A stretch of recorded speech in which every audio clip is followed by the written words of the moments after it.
lightsaber combat. We'll go ahead and move into the action, but it's the best lightsaber combat that we've seen with Disney Star Wars.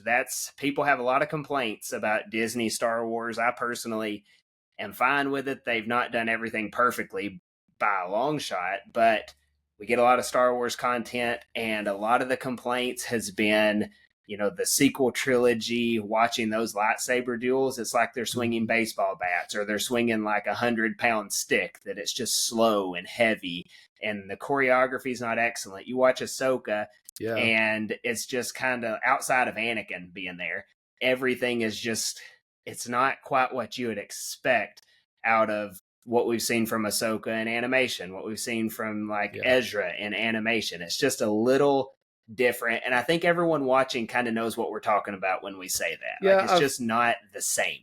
I've heard people kind of allude to it being like a dance, right? It feels like it's a very methodical step here, swing here, forced. Step here, swing here. Yeah.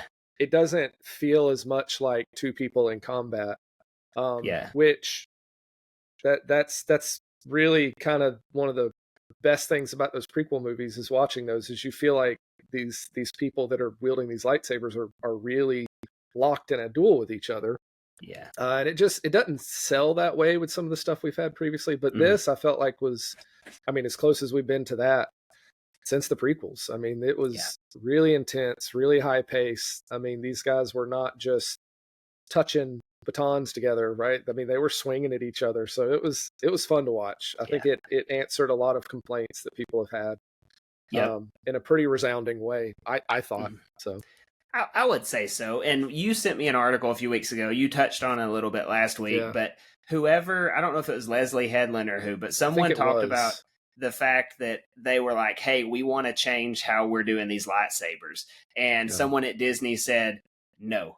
Right, we've got whatever. And she said, no, I really think we should change it. And so they gave her a chance on changing it. So something is different with the props.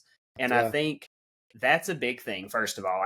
If your props don't allow for good combat, then there's nothing you can do with choreography. If your props is essentially like one of the toys I have up here on my wall, right? There's only so much you can do. But if you change the prop and then you add in some prequel choreography with it, well, it's a no-brainer. You're going to get closer to the prequels. Yeah. And that's what we saw. Now, it's not Duel of the Fates. It's not Battle of the Heroes. It's not Anakin versus Dooku in Episode 3. It's none of that, but it's closer. And I think that's something that we can all really appreciate. And it just seemed more realistic, outside of the Sith guy taking out like 7 Jedi at once or something like that. Yeah. You would think one of them could probably get an attack on him when his back is turned. But again, it's fiction, right? Like, you expect stuff like that. But once you got to one-on-one, one-on-two combat, I thought it seemed much more realistic than anything we've seen the last decade in Star Wars lightsaber duels. And it was a lot of choreography for a lot of different characters. Which was because they all fought pretty differently, right? Mm-hmm. Jackie's fighting style was different from Solo's fighting style. So it was, it's not, having different choreography for all of them was, that's a lot of work. Yep. And so they clearly put a lot of time into that. Well, even like the characters, the no-name characters at the beginning, they didn't last very long, but their stuff looked cool too. Like they were doing cool stuff. How about, him stabbing that one Jedi and pulling the other two? Yeah. How awesome was that? Cold move. A lot of one of the really cool things about watching him fight these Jedi is how off balance they are throughout all of it, because he's so out of line with what they expect in combat. So he just has all of them. They're just on their toes the whole time because he's doing things in a way that they would never do them. And they can't comprehend that. And so I feel like all of the combat kind of plays into that idea that he's doing things that are either deceptive or unfamiliar or, So I thought all of it played into that kind of, that idea that the Jedi, they're really off balance with this guy. Yep. Well, you played sports and I played sports. I won't pretend to be good at sports or anything, but played. And so, practice is one thing, but the game is another story. So I just feel like these Jedi forever have just practiced. They've done their stuff at the temple, but then oh man, we're in the game now and there's an actual guy trying to hurt us. Well, that's different. And so you see that on full display.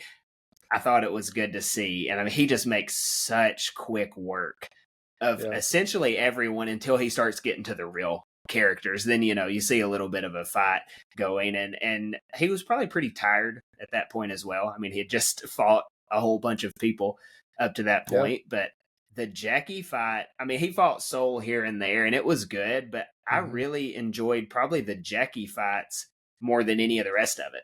She was good. Daphne Keane, the actress, she did good. She was. Her style was really quick, really fast paced. A lot of like a flurry of strikes. So that was, it was fun to watch. And it's interesting because he's really just interested in getting to May, right? He's not really. At some points, it felt like he was kind of toying with him, just like, all right, peace out, I'm gone. Yeah, he would throw his cloak, vanish. Right? And and then he'd be gone. They hadn't seen his face yet, so he was cool.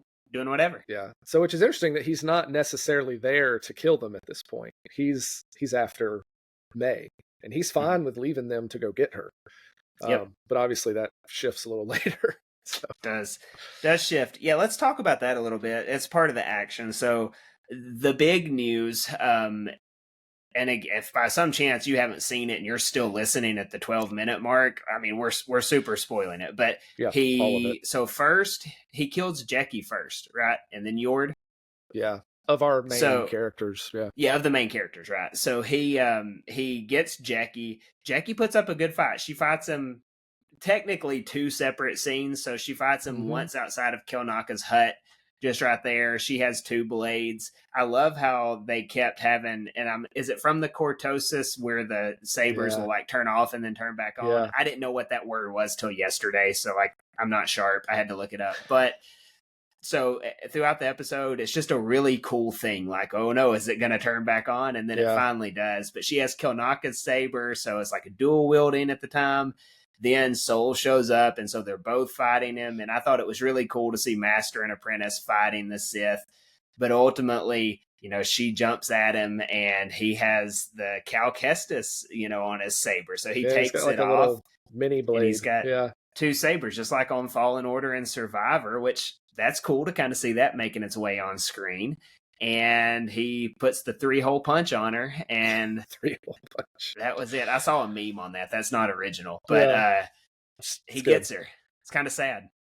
Yeah, no, it is, because she really, in her Jedi training, like kind of fights him to a standstill. Like she knocks his mask off and gets a good hit on him, but ultimately, being deceptive in nature, he's got that little. It's like a little short light. It's almost like a lightsaber dagger that he pulls out of the hilt. It is just like what you can do in Fallen Order. How you've got the shorter end on the bottom. Yeah, and so, I mean, that was just one of those things where again, they're expecting a fight that's straight up, that's fair, that's one-on-one. We're going to fight with our sabers. Not I'm going to pull out a hidden weapon and stab you while you're off guard. So it's that hubris. It is, yeah. And so you see that and you touched on the cortosis thing. Like that was really cool. Yeah, you talk about that because I'm clueless.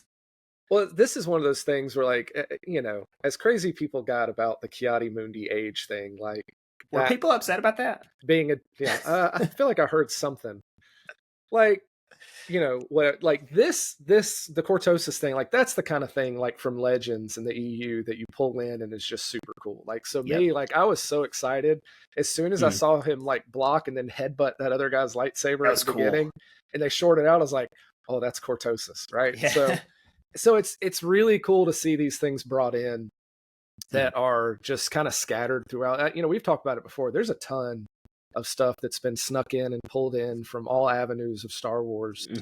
And this is just another one of those things. And these are the types of things that I feel like for people who have been really invested in that kind of thing, like it's really cool to see that stuff brought in into canon now, into live action. And so, cortosis, it's really cool because it fits in with his character too, because it's a very, very rare metal, right? Like and he's the potions master. Yeah, and like he's a procurer of things, right? Like he knows how to get his hands on things, and so he would be a guy who might be able to find some of this stuff in the galaxy.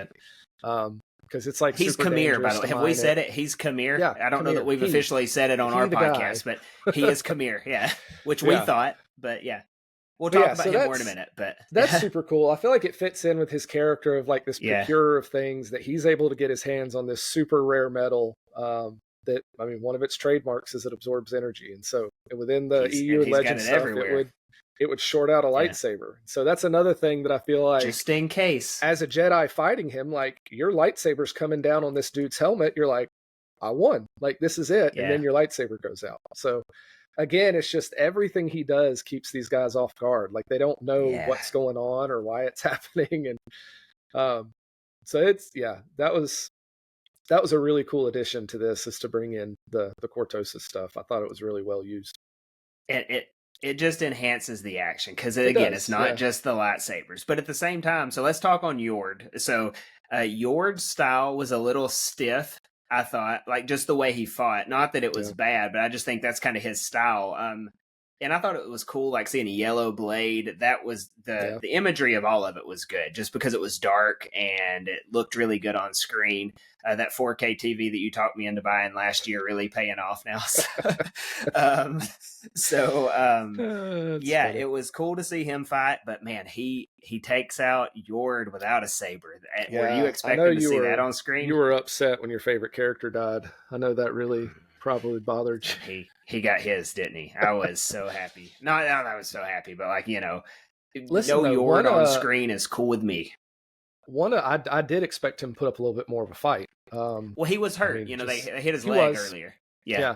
But and this is one of the things I thought about, to his credit, is he puts aside like, well, this is what I've been ordered to do, versus, well, maybe this is the right thing to do. Maybe maybe I don't follow orders here, and now it gets him killed. He probably should have followed orders. You could argue there at the end, though, he better embodies a Jedi, right? The idea of I'm going to go back and help protect. As helpless as he turned out to be, but hopefully Osha feels pretty bad about that, because that's pretty much her fault. But she's the worst. She's like, let's go back. We're going to make a huge difference in this fight. Made a difference, all right. Yeah. So we have him, but also one little thing that I think we are likely to miss in all of this is Soul is throwing punches as well. So when we're in between, they didn't completely leave the martial arts. So you still have the awesome saber stuff, but when there's not, like, I think Soul throws a forearm like to the side of the face of Kamir as well. And I thought that was cool too. For a short portion, they're both unarmed, and they're both kind of going hand to hand for a little bit, which is actually when Soul gets the upper hand on him. Yeah. And kind of knocks him down, and then pulls out his own saber, or recovers his saber. Yeah, something like that. That was cool that they kind of incorporated what we've liked from earlier. May is still throwing the daggers at one point. I mean, this was all of the Star Wars combat that we have seen in the Acolyte in one episode. So that was pretty cool. True. I like that a lot. That is true. So I think we're probably good on the action at this point. I mean, top notch, very much so enjoyed it.